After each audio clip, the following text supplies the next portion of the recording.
So I started calling the episodes I made today mini episodes, kind of from the beginning, and I made the first one mini episode 1, and I had done a previous episode which was kind of episode 1. So maybe episode 1 that I made today, the first mini episode, should be mini episode 1.5 instead of mini episode 1, and then all the others can just keep the numbering. Because honestly, the mini episodes don't seem any different than the regular episodes. So I don't know what the point of calling these mini episodes was. All right, to continue onward. Hello, this is Actively Catholic Theologian, episode 6. And in the last episode, we did a brief discussion, or I talked for a minute about the church as the body of Christ, and Christ, fully God and fully man, and why that matters. And that's kind of what I've been sort of slowly doing, is going through this notion of Jesus and the church and human goodness and sin and all the Catholic stuff that if you're Catholic, you've heard about your whole life, and it's easy to get bored about. But a lot of Catholic videos are just, seem to me, explaining basic things about the Catholic Church.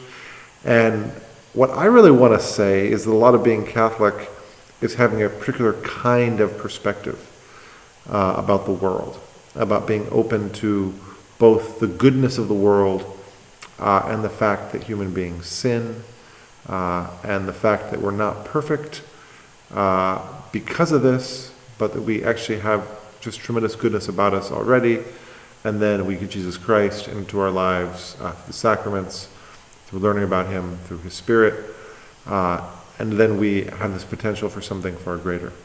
And it seems to me that's a lot of what it is to be Catholic. Now, I know a lot of people are bitter against the Catholic Church for a lot of reasons, and some of them are valid in their individual experience.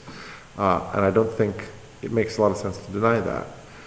When someone has a bad experience with a priest or religious, when they have a bad experience at a church or a school, or from Catholic lay people, and they identify Catholicism with that experience, and it's often very hard not to, right? I mean, some of the people have had horrible experiences with people from the church that have ruined their lives. And that's just the way that's gone for a lot of people.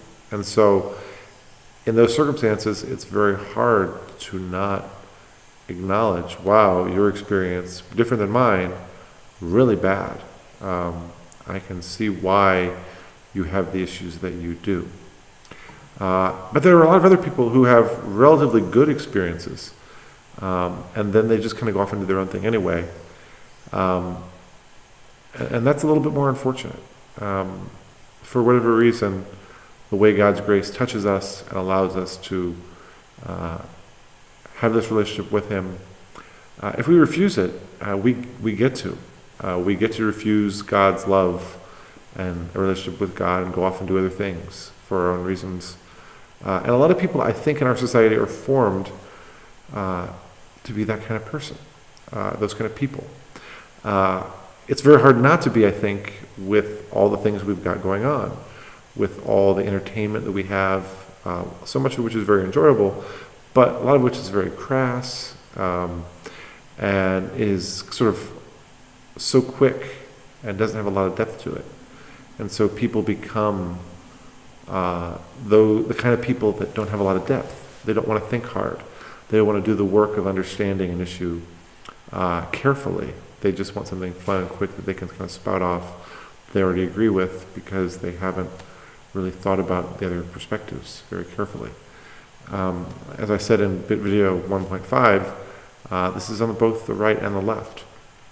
There's just a lot of people in the world who have a position and they haven't thought about it really that carefully. But everyone they know has a similar position, and the shows they watch have that position.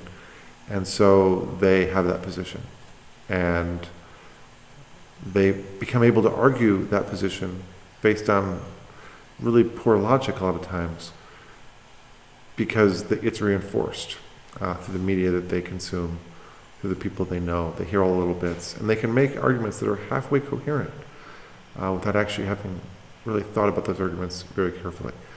I'm not saying this to everybody. Some people have thought about them very carefully and have very good arguments.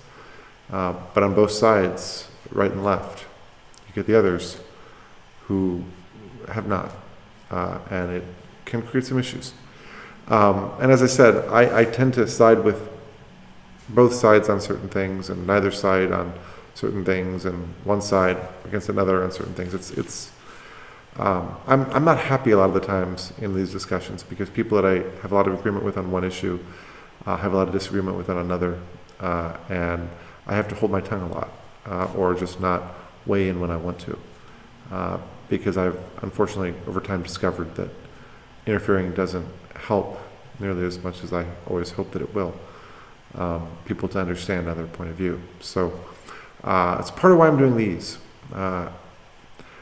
My writing about my point of view does not help people as much as I hope that it will. Maybe videos of me presenting my point of view on different topics will be of more use down the road. All right, so that's all for this video. I'm going to do one more, and then I will call it enough for today.